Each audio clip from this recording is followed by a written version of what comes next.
आप सभी से अनुरोध है कि यदि आप इन वीडियोस को लाइक, शेयर या सब्सक्राइब नहीं भी कर सकते तो इन्हें पूरा अवश्य सुनें और लाभान्वित हों। शिव महापुराण कथा। शिव पुराण के श्रवण से देवराज को शिवलोक की प्राप्ति। शौनक जी बोले, हे महाभाग सूत जी, आप धन्य हैं, परमार्थ तत्व के ज्ञाता हैं। आपने कृपा करके हम लोगों को यह बड़ी अद्भुत एवं दिव्य कथा सुनाई है। हमने यह पापनाशिनी, मन को पवित्र करने वाली और भगवान शिव को प्रसन्न करने वाली अद्भुत कथा सुनी। भूतल पर इस कथा के समान कल्याण का सर्वश्रेष्ठ साधन कोई दूसरा नहीं है। यह बात हमने आज आपकी कृपा से निश्चय पूर्वक समझ ली। हे सूत जी, कलयुग में इस कथा के द्वारा कौन कौन से पापी शुद्ध होते हैं, उन्हें कृपा पूर्वक बताइए और इस जगत को कृतार्थ कीजिए। सूत जी बोले, हे मुने, जो मनुष्य पापी, दुराचारी, खल तथा काम क्रोध आदि में निरंतर डूबे रहने वाले हैं, वे भी इस पुराण से अवश्य शुद्ध हो जाते हैं। यह कथा वास्तव में उत्तम ज्ञान यज्ञ है जो सदा सांसारिक भोग और मोक्ष को देने वाला है, सभी पापों को नष्ट करने वाला है और भगवान शिव को प्रसन्न करने वाला है। जो अत्यंत लालची, सत्यविहीन, अपने माता पिता से द्वेष करने वाले, पाखंडी तथा हिंसक वृत्ति के हैं, वे भी इस ज्ञान यज्ञ से शुद्ध हो जाते हैं। अपने वर्ण आश्रम धर्म का पालन न करने वाले और ईर्ष्याग्रस्त लोग भी कलिकाल में इस ज्ञान यज्ञ के द्वारा पवित्र हो जाते हैं। जो लोग छल कपट करने वाले, क्रूर स्वभाव वाले और अत्यंत निर्दयी हैं, कलयुग में वे भी इस ज्ञान यज्ञ से शुद्ध हो जाते हैं। ब्राह्मण के धन से पलने वाले तथा निरंतर व्याभिचार परायण जो लोग हैं, वे भी इस ज्ञान यज्ञ से इस कलिकाल में भी पवित्र हो जाते हैं। जो मनुष्य सदा पाप कर्मों में लिप्त रहते हैं, शठ हैं और अत्यंत दूषित विचार वाले हैं, वे कलयुग में भी इस ज्ञान यज्ञ से निर्मल हो जाते हैं। दुष्चरित्र, दुर्बुद्धि, उद्विग्न चित्त वाले और देवताओं के द्रव्य का उपभोग करने वाले पापीजन भी कलिकाल में इस ज्ञान यज्ञ से पवित्र हो जाते हैं।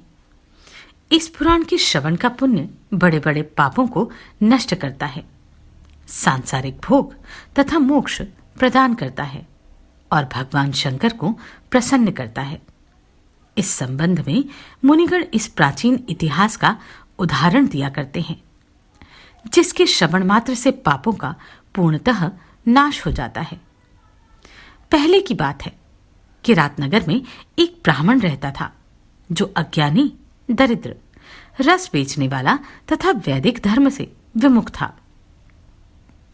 वह स्नान, संध्या आदि कर्मों से भ्रष्ट हो गया था और वैश्यवृत्ति में तत्पर रहता था। उसका नाम था देवराज। वह अपने ऊपर विश्वास करने वाले लोगों को ठगा करता था। उसने ब्राह्मणों, क्षत्रियों, वैश्यों, शूद्रों तथा दूसरों को भी अनेक बहानों से मारकर उनका धन हड़प लिया था।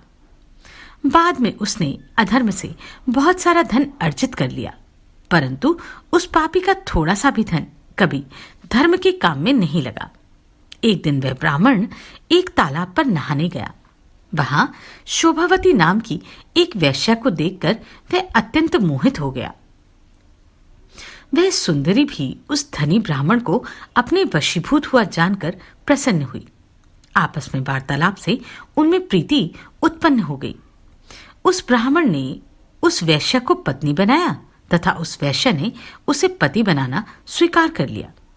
इस प्रकार कामवश होकर वे दोनों बहुत समय तक विहार करते रहे। बैठने, सोने, खाने पीने तथा क्रीड़ा में वे दोनों निरंतर पति पत्नी की तरह व्यवहार करने लगे। अपने माता पिता तथा पत्नी के बार बार रोकने पर भी पाप कृत्य में संलग्न वह ब्राह्मण उनकी बात नहीं मानता था। एक दिन रात्रि में उस दुष्ट ने ईर्ष्यावश अपने सोए हुए माता पिता और पत्नी को मार डाला, उनका सारा धन हर लिया। वैश्य में आसक्त चित्त वाले उस कामी ने अपना और पिता आदि का सारा धन उस वैश्य को दे दिया। वह पापी अभक्ष्य भक्षण तथा मद्यपान करने लगा और वह नीच ब्राह्मण उस वैश्य के साथ एक ही पात्र में सदा जूठा भोजन करने लगा। एक दिन घूमता घामता वह देवयोग से प्रतिष्ठानपुर अर्थात झूसी प्रयाग में जा पहुंचा। वहां उसने एक शिवालय देखा जहां बहुत से साधु महात्मा एकत्र हुए थे। देवराज उस शिवालय में ठहर गया और वहां उस ब्राह्मण को ज्वर आ गया। उस ज्वर से उसको बड़ी पीड़ा होने लगी। वहां एक ब्राह्मण देवता शिवपुराण की कथा सुना रहे थे।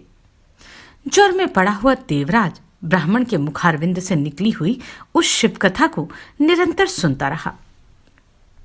1 मास के बाद वह ज्वर से अत्यंत पीड़ित होकर चल बसा। यमराज के दूत आए और उसे पाशों से बांधकर बलपूर्वक यमपुरी में ले गए। इतने में ही शिवलोक से भगवान शिव के पार्षदगण आ गए। उनके गौर अंग कपूर के समान उज्जवल थे। हाथ त्रिशूल से सुशोभित हो रहे थे। उनके संपूर्ण अंग भस्म से उद्भासित थे और रुद्राक्ष की मालाएं उनके शरीर की शोभा बढ़ा रही थी। वे सबके सब क्रोध करते हुए यमपुरी में गए और यमराज के दूतों को मार पीट कर बारंबार धमकाकर उन्होंने देवराज को उनके चंगुल से छुड़ा लिया और अत्यंत अद्भुत विमान पर बिठाकर जब वे शिवदूत कैलाश जाने को उद्यत हुए उस समय यमपुरी में बड़ा भारी कोलाहल मच गया। उस कोलाहल को सुनकर धर्मराज अपने भवन से बाहर आए। साक्षात दूसरे रुद्रों के समान प्रतीत होने वाले उन चारों दूतों को देखकर धर्मज्ञ धर्मराज ने उनका विधिपूर्वक पूजन किया।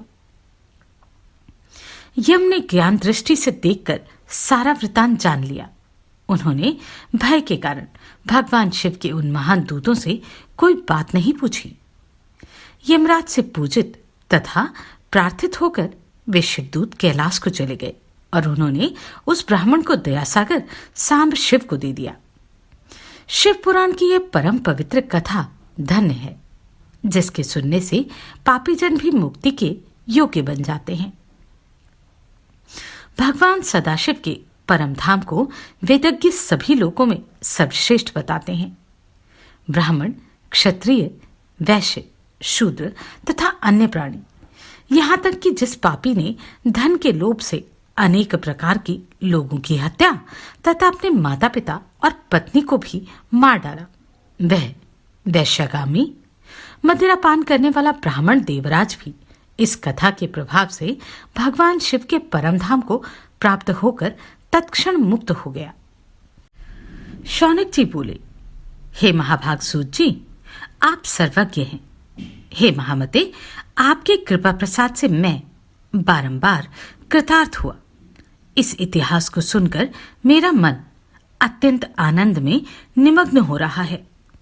अतः अब भगवान शिव में प्रेम बढ़ाने वाली शिव संबंधिनी दूसरी कथा को भी कहिए।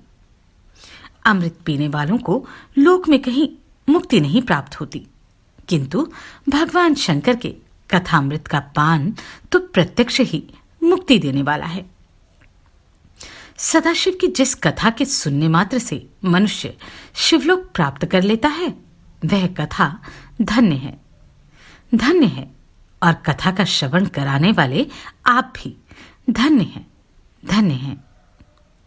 सूत जी बोले, हे शौनक, सुनिए, मैं आपके सामने गोपनीय कथा वस्तु का भी वर्णन करूंगा, क्योंकि आप शिव भक्तों में अग्रगण्य तथा वेद वेताओं में श्रेष्ठ हैं। समुद्र के निकटवर्ती प्रदेश में एक बाष्कल नामक ग्राम है, जहां वैदिक धर्म से विमुख महापापी द्विज निवास करते हैं। वे सबके सब बड़े दुष्ट हैं उनका मन दूषित विषय भोगों में ही लगा रहता है। वे ना देवताओं पर विश्वास करते हैं, ना भाग्य पर। वे सभी कुटिल वृत्ति वाले हैं। किसानी करते और भांति भांति के घातक अस्त्र शस्त्र रखते हैं। वे परस्त्री गमन करने वाले और खल हैं। ज्ञान, वैराग्य तथा सद्धर्म को वे बिल्कुल नहीं जानते। वे सभी पशु बुद्धि वाले हैं और सदा दूषित बातों को सुनने में संलग्न रहते हैं। जहां के द्विज ऐसे हों, वहां के अन्य वर्णों के विषय में क्या कहा जाए। अन्य वर्णों के लोग भी उन्हीं की भांति कुत्सित विचार रखने वाले, स्वधर्म विमुख एवं खल हैं। वे सदा कुकर्म में लगे रहते हैं और नित्य विषय भोगों में ही डूबे रहते हैं। वहां की सब स्त्रियां भी कुटिल स्वभाव की, स्वेच्छाचारिणी, पापासक्त, कुत्सित विचार वाली और व्याभिचारिणी हैं। वे सद्व्यवहार तथा सदाचार से सर्वथा शून्य हैं। कुजनों के निवास स्थान उस वाशकल नामक ग्राम में किसी समय एक बिंदुक नामधारी ब्राह्मण रहता था। वह बड़ा अधम था। वह दुरात्मा और महापापी था। यद्यपि उसकी स्त्री बड़ी सुंदर थी, तो भी वह कुमार्ग पर ही चलता था। काम वासना से कलुषित चित्त वह वैश्यगामिनी था। उसकी पत्नी का नाम चंचुला था। वह सदा उत्तम धर्म के पालन में लगी रहती थी, तो भी उसे छोड़कर वह दुष्ट ब्राह्मण कामासक्त होकर वैश्यागामी हो गया था। इस तरह कुमार्ग में लगे हुए उस बिंदुक के बहुत वर्ष व्यतीत हो गए। उसकी स्त्री चंचुला काम से पीड़ित होने पर भी स्वधर्म नाश के भय से कलेश सहकर भी दीर्घ काल तक धर्म से भ्रष्ट नहीं हुई। परंतु दुराचारी पति के आचरण से प्रभावित होने के कारण काम पीड़ित हो आगे चलकर वह स्त्री भी दुराचारिणी हो गई। भ्रष्ट चरित्र वाली वह कुमार्गगामिनी अपने पति की दृष्टि बचाकर रात्रि में चोरी छिपे अन्य पापी जार मनुष्यों के साथ रमण करने लगी। हे मुने, एक बार उस ब्राह्मण ने अपनी उस दुराचारिणी पत्नी चंचुला को कामासक्त हो पर पुरुष के साथ रात्रि में संसर्गरत देख लिया। उस दुष्ट तथा दुराचार में आसक्त मन वाली पत्नी को रात में परपुरुष के साथ व्याभिचारत देखकर वह क्रोधपूर्वक वेग से दौड़ा। उस दुष्ट बिंदुक को घर में आया जानकर वह कपटी व्याभिचारी तेजी से भाग गया। तब वह दुष्टा बिंदुक अपनी पत्नी को पकड़कर उसे डांटता हुआ मुक्कों से बार बार पीटने लगा। वह व्याभिचारिणी दुष्टा नारी चंचुला पीटी जाने पर कुपित होकर निर्भयतापूर्वक अपने दुष्ट पति बिंदुक से कहने लगी, मुझ पति परायणा युवती पत्नी को छोड़कर आप कुबुद्धिवश प्रतिदिन वैश्या के साथ इच्छानुसार रमण करते हैं। आप ही बताएं कि रूपवती तथा कामासक्त चित्त वाली मुझ युवती की पति संसर्ग के बिना क्या गति होती होगी। मैं अत्यंत सुंदर हूं तथा नव यौवन से उन्मत्त हूं। आपके संसर्ग के बिना व्यथित चित्त वाली मैं कामजन्य दुख को कैसे सह सकती हूं। सूजी बोले, उस स्त्री के इस प्रकार कहने पर वह मूढ़ बुद्धि मूर्ख ब्राह्मण धम स्वधर्म विमुख दुष्ट पापी बिंदुक कहने लगा, काम से व्याकुलचित होकर तुमने ये सत्य ही कहा है। हे प्रिय, तुम भय त्याग दो। मैं जो तुमसे हित की बात कहता हूं उसे सुनो। तुम निर्भय होकर नित्य पर पुरुषों के साथ संसर्ग करो, उन्हें संतुष्ट करके उनसे धन खींचो। वह सारा धन वैश्या के प्रति आसक्त मन वाले मुझको दे दिया करो। इससे तुम्हारा और मेरा दोनों का ही स्वार्थ सिद्ध हो जाएगा। पति का यह वचन सुनकर उसकी पत्नी चंचुला ने प्रसन्न होकर उसकी कही बात मान ली। उन दोनों दुराचारी पति पत्नी ने इस प्रकार समझौता कर लिया तथा वे दोनों निर्भय चित्त से कुकर्म में लीन हो गए। इस तरह दुराचार में डूबे हुए उन मूढ़ चित्त वाले पति पत्नी का बहुत सा समय व्यर्थ बीत गया। तदनंतर शूद्र जातिया वैश्य का पति बना हुआ वह दूषित बुद्धि वाला दुष्ट ब्राह्मण बिंदुक समयानुसार मृत्यु को प्राप्त हो नरक में जा पड़ा।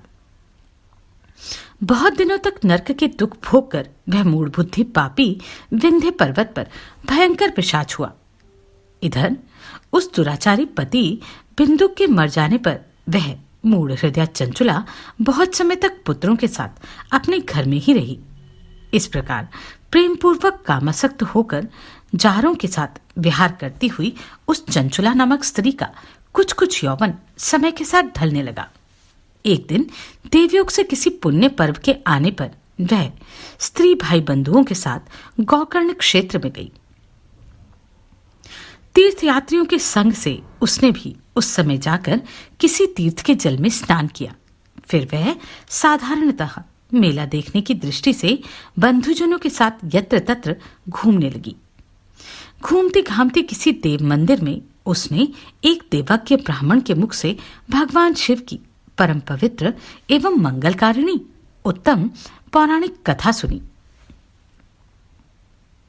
कथावाचक ब्राह्मण कह रहे थे कि जो स्त्रियां पर पुरुषों के साथ व्यभिचार करती हैं, वे मरने के बाद जब यमलोक में जाती हैं, तब यमराज के दूत उनकी योनि में तपे हुए लोहे का परिध डालते हैं। पौराणिक ब्राह्मण के मुख से वह वैराग्य बढ़ाने वाली कथा सुनकर चंचुला भय से व्याकुल हो वहां कांपने लगी। जब कथा समाप्त हुई और लोग वहां से बाहर चले गए, तब वह भयभीत नारी एकांत में शिवपुराण की कथा बांचने वाले उन ब्राह्मण से कहने लगी, ब्राह्मण, मैं अपने धर्म को नहीं जानती हूं, इसलिए मेरे द्वारा बड़ा दुराचार हुआ है। स्वामिन, इसे सुनकर मेरे ऊपर अनुपम कृपा करके आप मेरा उद्धार कीजिए। हे प्रभु, मैंने मूढ़ बुद्धि के कारण घोर पाप किया है। मैंने कामांध होकर अपनी संपूर्ण युवावस्था व्याभिचार में बिताई है। आज वैराग्य रस से ओतप्रोत आपके इस प्रवचन को सुनकर मुझे बड़ा भय लग रहा है। मैं कांप उठी हूं और मुझे इस संसार से वैराग्य हो गया है। मुझ मूढ़ चित्त वाली पापिनी को धिक्कार है। मैं सर्वथा निंदा के योग्य हूं। मैं कुत्सित विषयों में फंसी हुई हूं और अपने धर्म से विमुख हो गई हूं। थोड़े से सुख के लिए अपने हित का नाश करने वाले तथा भयंकर कष्ट देने वाले घोर पाप मैंने अनजाने में ही कर डाले। हाय, न जाने किस किस घोर कष्टदायक दुर्गति में मुझे पड़ना पड़ेगा, और वहां कौन बुद्धिमान पुरुष कुमार्ग में मन लगाने वाली मुझ पापिनी का साथ देगा। मृत्यु काल में उन भयंकर यमदूतों को मैं कैसे देखूंगी, जब वे बलपूर्वक मेरे गले में फंदा डालकर ले जाने लगेंगे, तब मुझे कैसे धीरज धारण करना संभव होगा। नरक में जब मेरे शरीर के टुकड़े टुकड़े किए जाएंगे, उस समय विशेष दुख देने वाली इस महायातना को मैं वहां कैसे सहूंगी। दुख और शोक से ग्रस्त होकर मैं दिन में सहज इंद्रिय व्यापार और रात्रि में नींद कैसे प्राप्त कर सकूंगी। हाय, मैं मारी गई, मैं जल गई, मेरा हृदय विदीर्ण हो गया और मैं सब प्रकार से नष्ट हो गई, क्योंकि मैं हर तरह से पाप में ही डूबी रही हूं। हाय विधाता, मुझ पापिनी को आपने हठात ऐसी दुर्बुद्धि क्यों दे दी, जो सभी प्रकार का सुख देने वाले स्वधर्म से दूर कर देती है। हे द्विज, शूल से बिंधा हुआ व्यक्ति ऊंचे पर्वत शिखर से गिरने पर जैसा घोर कष्ट पाता है, उससे भी करोड़ गुना कष्ट मुझे है। सैकड़ों अश्वमेघ यज्ञ करके अथवा सैकड़ों वर्षों तक गंगा स्नान करने पर भी मेरे घोर पापों की शुद्धि संभव नहीं दिखती। मैं क्या करूं, कहां जाऊं और किसका आश्रय लूं। मुझ नरकगामिनी की इस संसार में कौन रक्षा करेगा। हे ब्राह्मण, आप ही मेरे गुरु हैं, आप ही माता और आप ही पिता हैं। आपकी शरण में आई हुई मुझ दीन अबला का उद्धार कीजिए, उद्धार कीजिए। सूत जी बोले, हे शौनक, इस प्रकार खेद और वैराग्य से युक्त हुई चंचुला उस ब्राह्मण के चरणों में गिर गई। तब उन बुद्धिमान ब्राह्मण ने कृपापूर्वक उसे उठाकर इस प्रकार कहा, चंचला की उस ब्राह्मण देवता ने किस प्रकार सहायता की, जानते हैं अगले अध्याय में। आप सभी को कोटि कोटि साधुवाद। आपने इन वीडियोस को इतना प्रेम दिया। नमस्कार, मैं आभा शर्मा जावास। यदि आपको मेरा ये प्रयत्न सराहनीय लगा हो तो मुझे सब्सक्राइब करके प्रोत्साहित करें।